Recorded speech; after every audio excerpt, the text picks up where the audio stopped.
Hello, my friends on YouTube. Today is the 15th of October, Sunday, the 15th of October 2023. Today's video is Islam and destruction.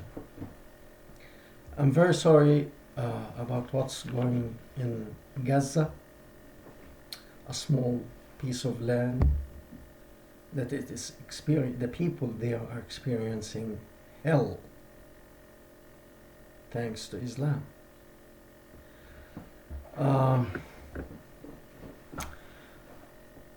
It's really painful to see a child or a woman or a man suffering because of injury, because of hunger, because of thirst, what have you. It's very painful. And when it is man-made, it's more painful. And this is man-made. But I'm not blaming anybody, including the Israelis. And I'm going to say why.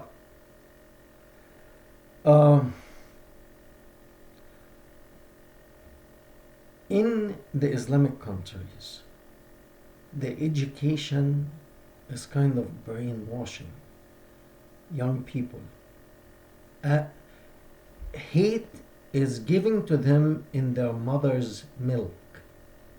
Hating the Jews, the Christian, and the rest of humanity is given with mother's milk. So the child grows up hating the Jews, believing they are donkeys, they are rats, they are pigs, they are monkeys. They don't deserve to live. And in the final days, I'm going to put that in the description box. The Muslim, there's hadith, I'm going to put it in the description box, says, in the final days, in the last days, before the end of time or what have you, the Muslims are commanded to kill, fight the Jews to kill them, wherever they are, to a point that the Jews will hide behind, if they hide behind a boulder or behind a tree, the boulder will shout out, Muslim, Abdullah, come here. Behind me, a Jew hiding. Come and kill him, slaughter him. So, and that nonsense is taught to young people not as a fairy tale stuff, but later on they harbor so much hate to the Jews that they must kill them, and their only refuge, they are going to hide behind a boulder or what have you, a building. So the cement of that building or the rocks in that building or the boulder that he is hiding behind will call Abdullah to come to slaughter that unworthy Jew. Whether it's a man, woman, or child. Come and kill him, kill it. Kill the child, kill the woman, kill them all.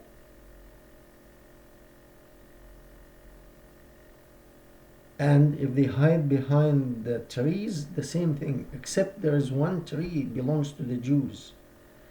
That tree will protect the Jewish person.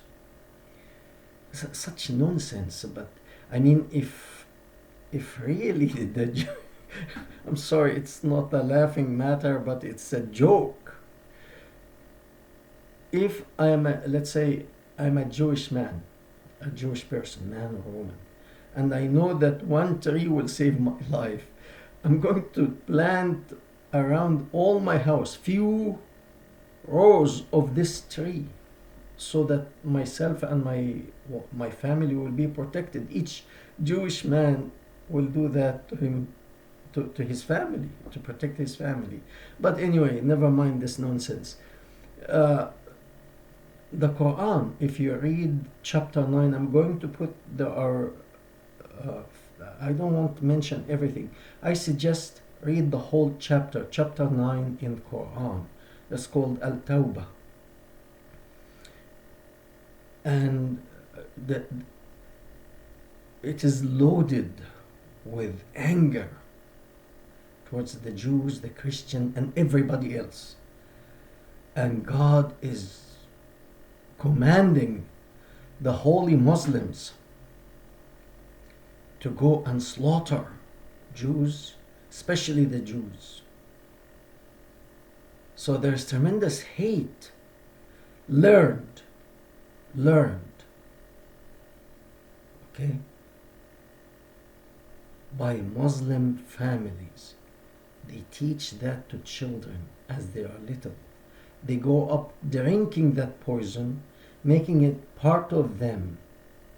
So when they see a Jewish man or a Jewish woman, they don't feel pain to see them bleeding because they are Jews.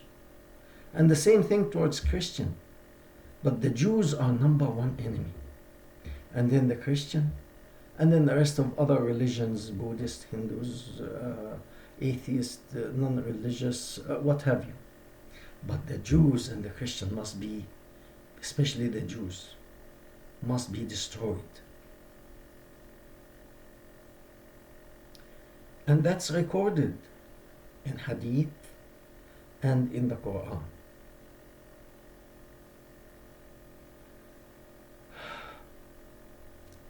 What do you expect when Hamas fire rockets on civilians? Let's say if I go and I cross my street, I go to my neighbor, slaughter him, his wife, his children, destroy his house. What should I expect?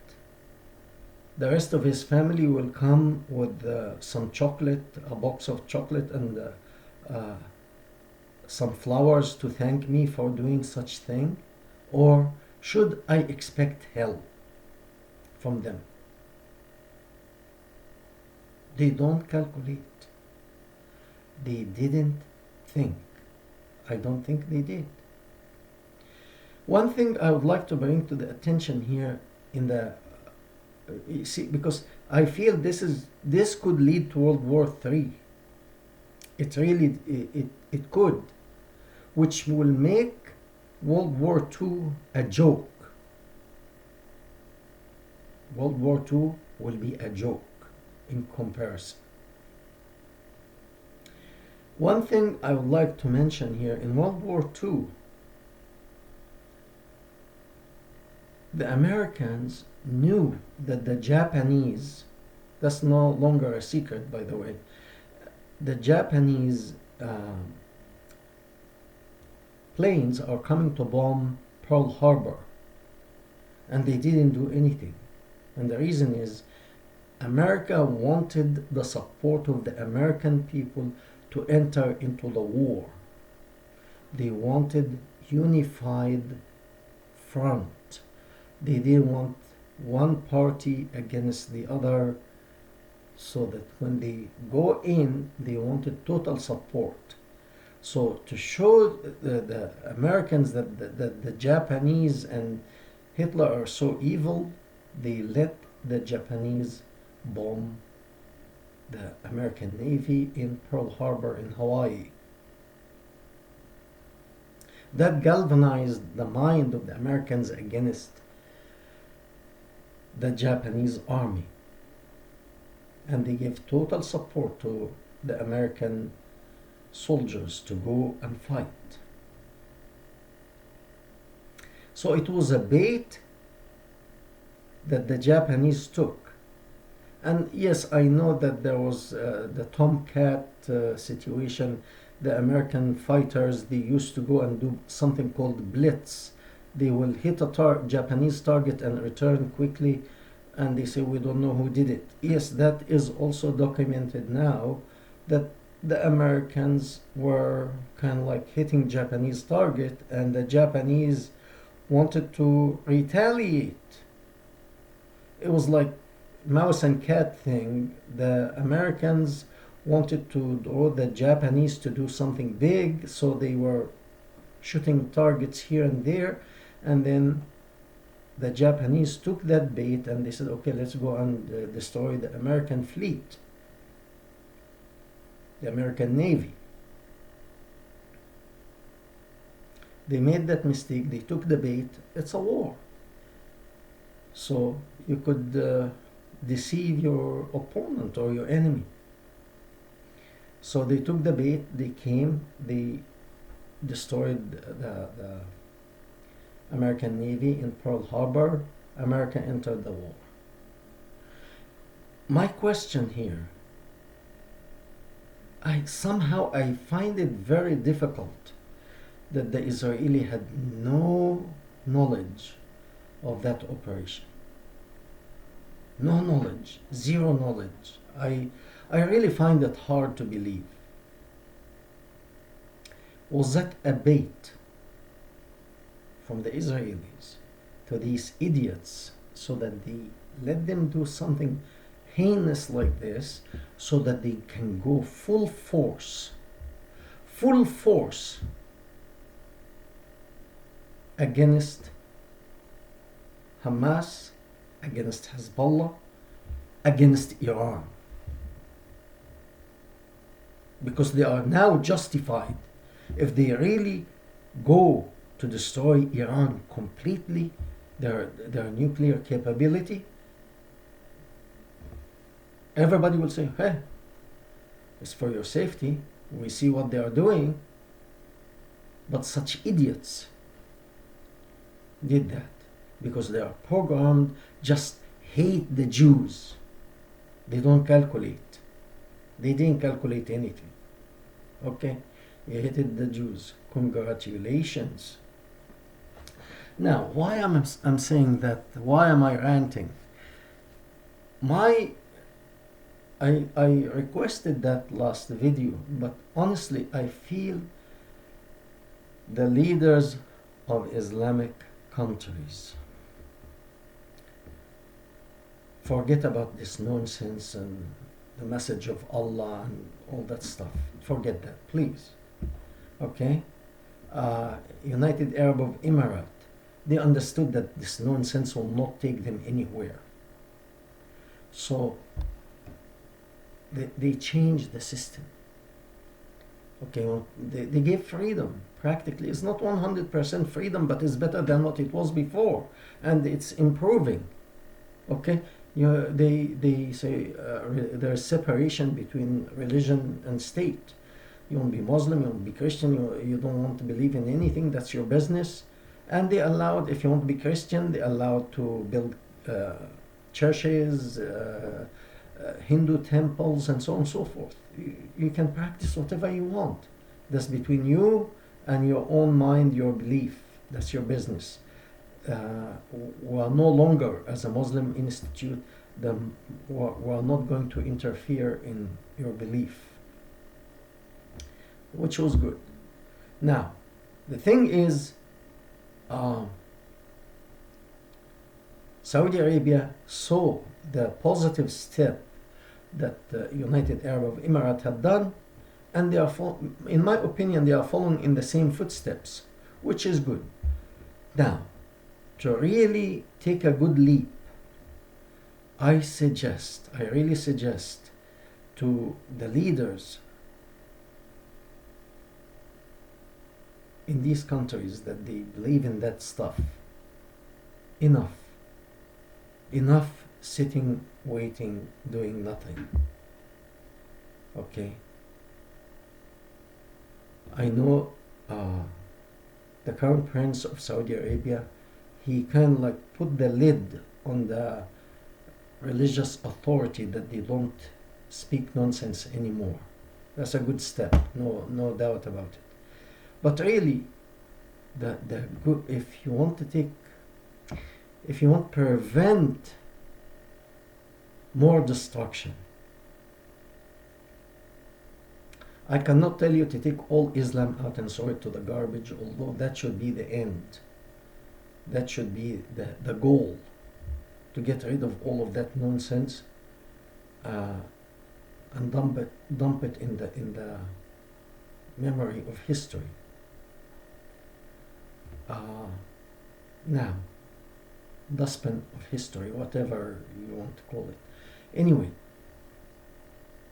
start with the hadith. All Muslim countries dump it in the garbage. That's the easiest thing, because hadith, you can justify it quickly. This is narrated by people, it was not the word of God, and therefore we can get rid of it because so many things in it, it's doubtful, so we don't want put that in the religion. Then, second, something like chapter 9 in the Quran. This has to go to the garbage, the whole chapter, chapter 9. And if you give some money to the religious authority in these countries to justify throwing away that chapter, they will find a way. It's just give them the money. In the beginning, when that teaching started, the people who came, let's say, to invade Egypt, where I'm from, they invaded Egypt. There was no Quran with them. None of them they knew Islam. Why did they come to fight? They invaded Egypt to bring Islam. There was no Quran, there was no Hadith. Nothing was written at this time. Nothing. And they themselves were a newcomer to Islam. They didn't know much about Islam. Islam altogether was new. They came because Egypt was a very, very wealthy country. They came to steal. They came to loot. They came for the women. And not just Egypt. All of North Africa, the women was a big factor. There was nothing written in Islam to teach. It was to invade, to take women and steal money, all the gold, all the silver. They stole. So these people, you can actually satisfy them with money. If they have the money, they can go and buy their own women with the money. You don't need to supply them money. Women. Otherwise, you will be branded as is not a good name. Okay, so just give them the money. Give the money. Give the money and tell them, take all this garbage out. They will dismantle this garbage one page after the other until we are free of this. I look at that destruction and I know more is coming, and it can involve other countries. I mean,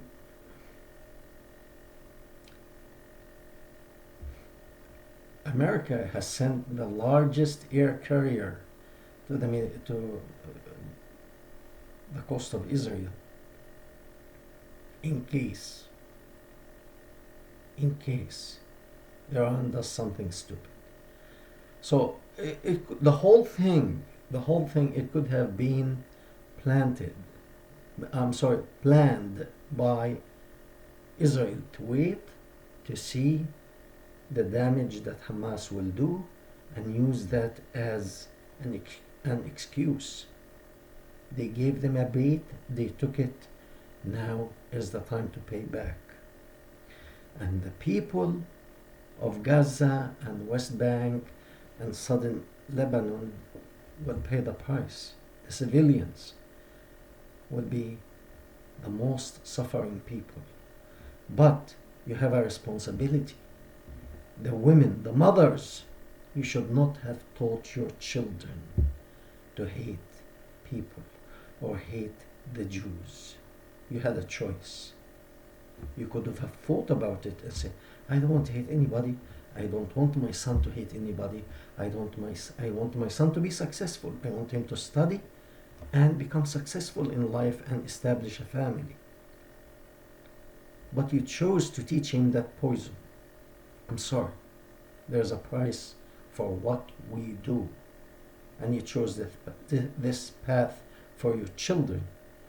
Now you see the result. So I hope from now on you guys change this way. Thank you very much, and we hope to hear from you.